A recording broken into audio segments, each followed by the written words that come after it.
একবার ভাবুন, যদি কোনোভাবে মানবজাতি পৃথিবী থেকে সম্পূর্ণ বিলীন হয়ে যায়, তখন কি হতে পারে এই গ্রহের নতুন প্রজাতি সভ্যতার স্থপতি? অনেক বিজ্ঞানীর মতে সম্ভাব্য প্রার্থী হতে পারে অক্টোপাস। হ্যাঁ, আমাদের চেনা সেই ৮ বাহুর সামুদ্রিক প্রাণী, যাকে আমরা সাধারণত শুধু কৌতূহলের চোখেই দেখি।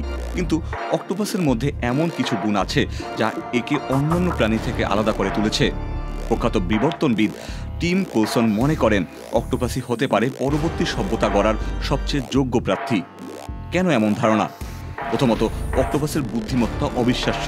তারা সমস্যার সমাধান করতে পারে, প্রয়োজনীয় উপকরণ দিয়ে যন্ত্র বা আশ্রয় বানাতে পারে। আরও চমকপ্রদ হলো, এদের স্নায়ুতন্ত্র বেশিরভাগই থাকে তাদের বাহুতে। কিন্তু এত গুণ থাকা সত্ত্বেও সভ্যতা গড়ার পথে অক্টোপাসের অনেক বড় বড় বাধা আছে। প্রথম সমস্যা হলো ছোট আয়ু। সাধারণত অক্টোপাস মাত্র 1 থেকে 2 বছর বাঁচে। বান্ডেল থাকলে প্রতি সেনমানিতে টাকা বাঁচবে। বিকাশ সেনমানি বান্ডেল কিনে জিতুন প্রতি লেনদেনে। এই ছোট জীবনচক্রে কোনো প্রজন্মের জ্ঞান আরেক প্রজন্মকে শেখানো খুব কঠিন। দ্বিতীয়ত, অক্টোপাস স্বভাবতই একা থাকে। তারা সাধারণত সামাজিক নয়, বরং প্রয়োজনে একে অপরকে খেয়েও ফেলে। বিজ্ঞানীরা মনে করেন সহযোগিতা ছাড়া সভ্যতা সম্ভব নয়। তৃতীয় বড় চ্যালেঞ্জ হলো জলজ পরিবেশ। পানি সবসময় প্রযুক্তিগত অগ্রগতিকে সীমিত করে। আগুন জ্বালানো যায় না, ধাতু গলানো যায় না, বিদ্যুৎ উৎপাদনও কঠিন। অতএব অক্টোপাসের বুদ্ধিমত্তা থাকলেও এই সীমাবদ্ধতাগুলো সভ্যতা গড়ে তোলাকে প্রায় অসম্ভব করে তোলে।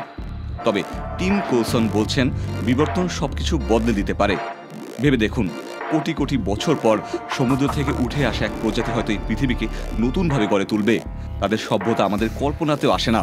হয়তো বহুমাত্রিক বুদ্ধিমত্তা, সম্পূর্ণ ভিন্ন প্রযুক্তি দিয়ে তারা পৃথিবী শাসন করবে। তবে এটুকু ঠিক, এই চিন্তাটি পুরোটাই বৈজ্ঞানিক কল্পনার অনুমানের মিশ্রণ।